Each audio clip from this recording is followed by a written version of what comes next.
Radhe Radhe. Hello everyone. Let's begin with a new episode.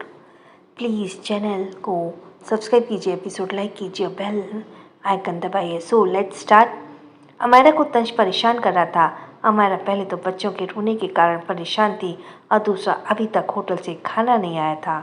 इसलिए वह तंश की पकड़ से खुद को आज़ाद करते हुए इरिटेट होकर बोली, क्या कर रहे हो? छोड़ो ना, छोड़ो मुझे. तुम्हें तो मज़ा आ रहा होगा ना मुझे इस हालत में देखकर.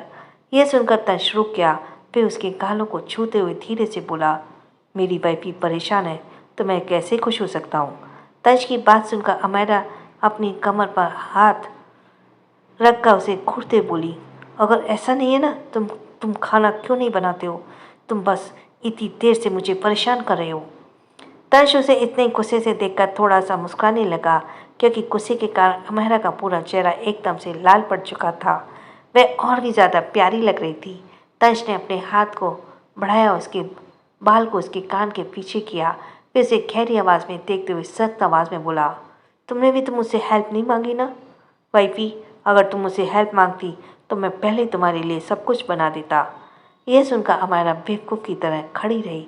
उसे लगा वो बेवजह ही परेशान हो रही थी. उसने शक भरी नज़रों से तंश को घूरते हुए कंफर्म करने के लिए कहा, क्या सच में तुम बना दोगे खाना? तंश उसके चेहरे पे एक नज़र डालता फिर धीरे से अमायरा के कान की तरफ झुकते बोला, पहले मुझसे भीख मांगो कि मैं तुम्हारी हेल्प करूं. अमायरा का चेहरा पीला पड़ गया. वह गुस्से से बोली, मैं ऐसा कुछ नहीं करने वाली. तंश आराम से स्लैब पर बैठते हुए एक एप्पल उठा लेता है और उसे खाते हुए बोला, ठीक है, मैं ज़्यादा से ज़्यादा क्या होगा, तुम्हारी सासू माँ के सामने तुम्हारी इज्जत कर जाएगी. बहुत बदनसीब हूँ तुम्हारी सासू मॉम, जो ऐसी बहू मिली है जिसे पानी को गर्म करना नहीं आता, फिर भी उसके अंदर इतनी हिम्मत है कि वह मुझसे लड़ सके. अमायरा अपनी साड़ी की प्लेट्स बनाते हुए उसके पास आ जाती है, उसके कंधे पर मारकर बोली, ज़्यादा मत बोलो, इन सब का मेरा खाना बनाने से कोई लेना देना नहीं है. फिर उसका चेहरा रोने वाला हो गया. वह तंश के कॉलर को पकड़ मुंह फुलाते हुए बोली, बना दो ना. क्या तुम चाहते हो कि दूसरों के सामने तुम्हारी वाइफी की बेइज्जती हो जाए? तंश एप्पल का एक और बाइट खाते हुए इंटरेस्ट से बोला, थोड़ी और भीख मांगो. अगर तुम मुझे सेटिस्फाई कर देती तो मैं सारा खाना बना दूंगा. वह तुम्हारी परफॉर्मेंस पर डिपेंड करता है कि तुम मुझे मना पाती हो या नहीं. अमायरा ने अपनी साड़ी सही कर ली थी. वह सोच रही थी कि वह उसे कैसे मनाए. वह दांतों को अपने होठों को दबाने लगी. उसे इतना घबराया देखकर तंश ने उसे अपने करीब किया और उसकी गालों को जोर से दबाते हुए मिस्टीरियस आवाज़ में बोला, चलो मैं इसे आसान कर देता हूँ. आगे से मैं जो कहूँगा तुम्हें वही करना होगा. मेरी सारी बातें माननी होगी. मैं चाहे जो कहूँ तुम मना नहीं करोगी और कभी मुझसे जुबान नहीं लड़ाओगी. हमेशा मुझसे प्यार से बात करोगी और गुस्सा नहीं करोगी. और सबसे ज़्यादा आखिरी बात, आज से तुम मुझे तुम नहीं आप कहकर बात करोगी. मैं तुम्हारा हस्बैंड हूँ और तुमसे 2 साल बड़ा हूँ. हमारा गुस्से से मुंह फुलाते बोली, तुम. तभी तंश उसे बीच में रुकते बोला, हाँ बोलो, क्या ऐसे ही अपने हस्बैंड की इज्जत की जाती है? हमारा की हेल्प चाहिए ना. अमायरा को हेल्प चाहिए थी, इसलिए वह कुछ बोल नहीं पाई. उसने हार मानते हुए दांत पीस कर कहा, हनी आप क्या खाना बनाने वाले हैं? अगर हेल्प चाहिए तो मुझे बता देना. इतना कहकर वह तंश को स्लैब से नीचे उतार देती है और खुद स्लैब पर बैठ जाती है. तंश दोबारा उसके गालों को खींचते हुए मुस्कुरा कर बोला, बस ऐसे ही मेरी सारी बात मानना. पर अभी भी तुम थोड़ी नॉटी हो.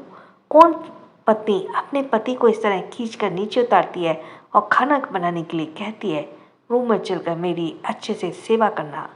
हमारा उसे गुस्से से देख रही थी, पर वह कुछ बोल नहीं पा रही थी क्योंकि उसे अपना काम निकलवाना था. तंश धीरे धीरे खाना बनाने लगता है. वहीं मिस्टर जिंदल भी नीचे आ गए थे. जो मिसेस जिंदल नहीं कर पाई उसका मतलब यह नहीं था कि मिस्टर जिंदल भी नहीं कर पाएंगे. उन्होंने जैसे ही टुनटुन को देखा उसकी आंखें छोटी हो गईं.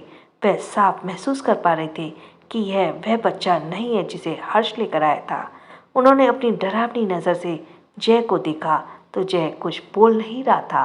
उन्होंने ठंडे भाव में कहा, स्टडी रूम में आओ. ये सुनकर जय के रोंगटे खड़े हो गए, क्योंकि आज तक मिस्टर जिंदल केवल तंश को स्टडी रूम में बुलाते थे, वह भी पीटने के लिए, पर आज उसे बुलाया जा रहा है। वह डरा हुआ था, मगर फिर भी उसके पीछे आ जाता है। स्टडी रूम का माहौल थोड़ा गंभीर था। मिस्टर जिंदल फिर से टुनटुन को देखते हैं, जो अपनी बड़ी बड़ी आंखों से उन्हें देख रहा था। फिर टुनटुन आसपास की चीज़ों को देखने लगता है। वहाँ पर कई सारे मेडल रखे थे, जो थोड़ा साइन कर रहे थे। उसे चमकीली चीज़ें बहुत पसंद है, इसलिए उसकी आंखों में एक चमक आ गई और वह एक्साइटेड होकर मेडल की तरफ अपने हाथों को बढ़ाकर आवाज़ करने लगा, अम अम अम अम अम अम। वह जय की गोद से मेडल की तरफ कूदने की कोशिश कर रहा था। जय उसे संभालते हुए दांत पीसकर बोला, शांत हो जाओ। क्या तुम्हें पता है इस वक्त हिटलर की गुफा में खड़े हैं? तुम्हारी एक गलती मेरी जान ले सकती है। टुनटुन ने यह सब समझ नहीं आ रहा था। वह जय को इग्नोर कर देता है और दोबारा मेडल की तरफ कूदने की कोशिश करता है। जिसे तरीके से वह कूद रहा था, जय के लिए उसे पकड़ना मुश्किल हो रहा था। उसने अपने टेबल पर लिटा दिया। टुनटुन तुरंत पलट जाता है और पेट के बल लेटते हुए अपने सिर को ऊपर करके मिस्टर जिंदल को देखने लगता है। मिस्टर जिंदल भी लगातार उसे देख रहे थे। वह बहुत ध्यान से उसकी हरकतों और उसके चेहरे को देख रहे थे। मिस्टर जिंदल बहुत ही सख्त पर्सनैलिटी के थे।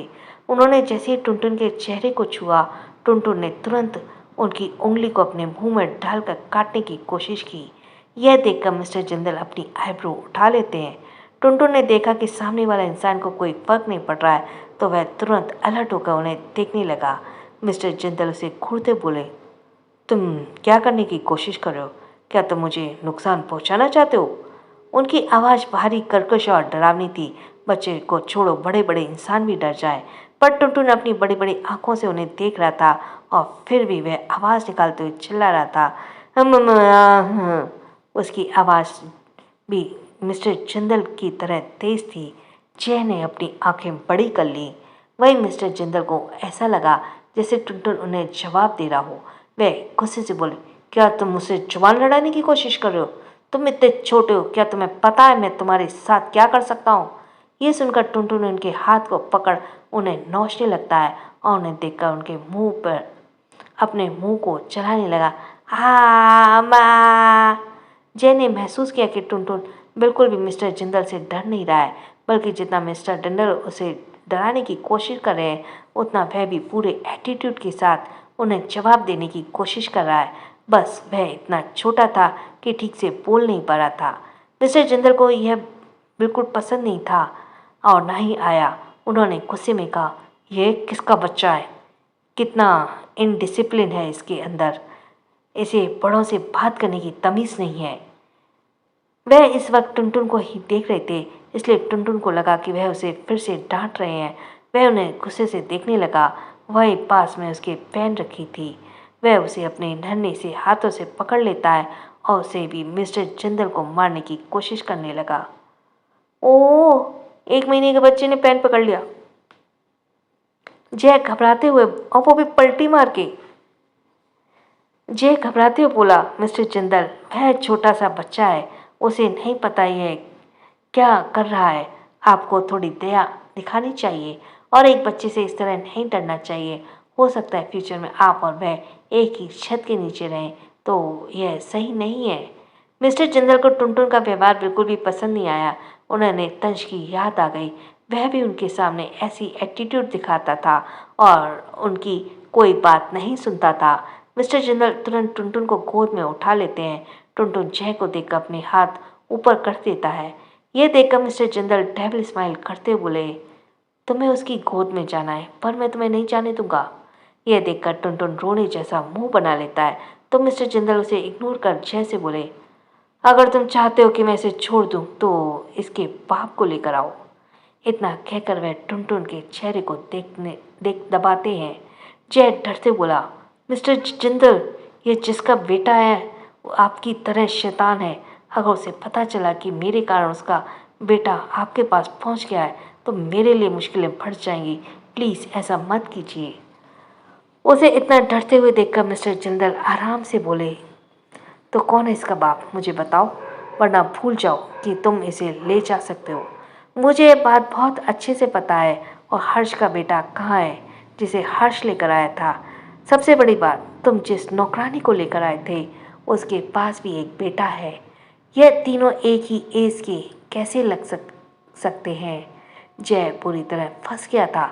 उसे समझ नहीं आ रहा था कि इस वक्त वह क्या करे। मिस्टर जिंदल ठंडे भाव से बोले, मैं लेफ्टिनेंट से बोलूँगा कि वह इन बच्चों के बारे में पता करे। यह सुनकर जय अपने होठों को दबा लेता है।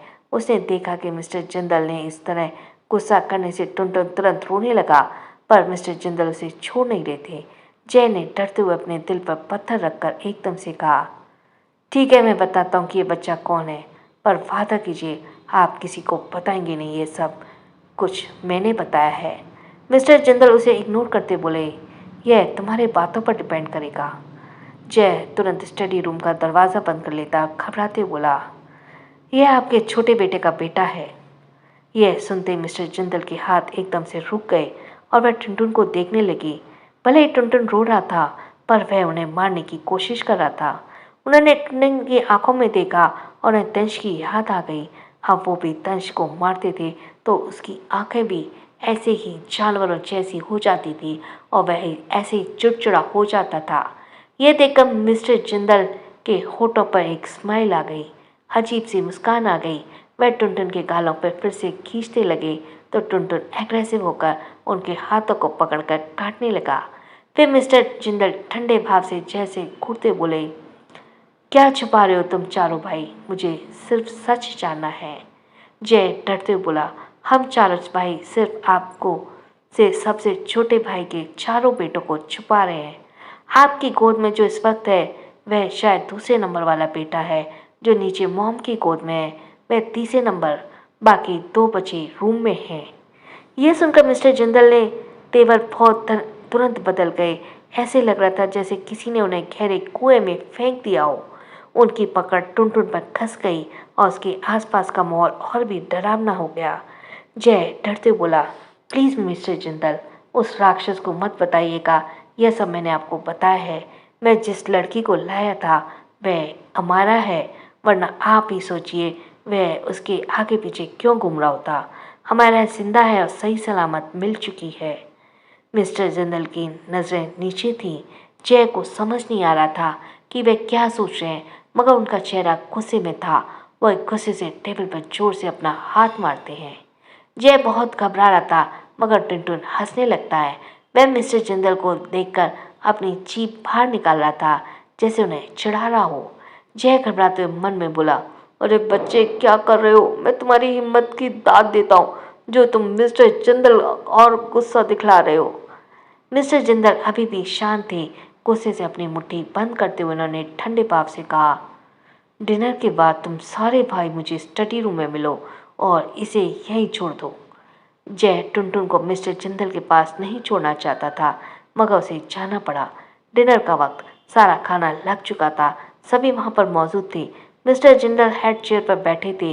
वह कठोर नजरों से सभी को देख रहे थे। सभी को थोड़ा अजीब महसूस हुआ। तनिष्क पीका और मोमो के साथ था। शिनचैन की नज़र तो सिर्फ खाने पर थी, उसकी आंखें चमक रही थी। सभी लोग अपना अपना खाना डिनर कर रहे थे। हमारा किचन में चली जाती है, तंश पानी पीता है और उठकर किचन में चला जाता है। ये देखकर मिस्टर जिंदल अजीब तरीके से मुस्कुराते हैं। भाई मिसेस जिंदल गुस्से हो जाती हैं कि एक नौकरानी उनके बेटे को फंसा रही है। शिनचैन उनकी गोद में था।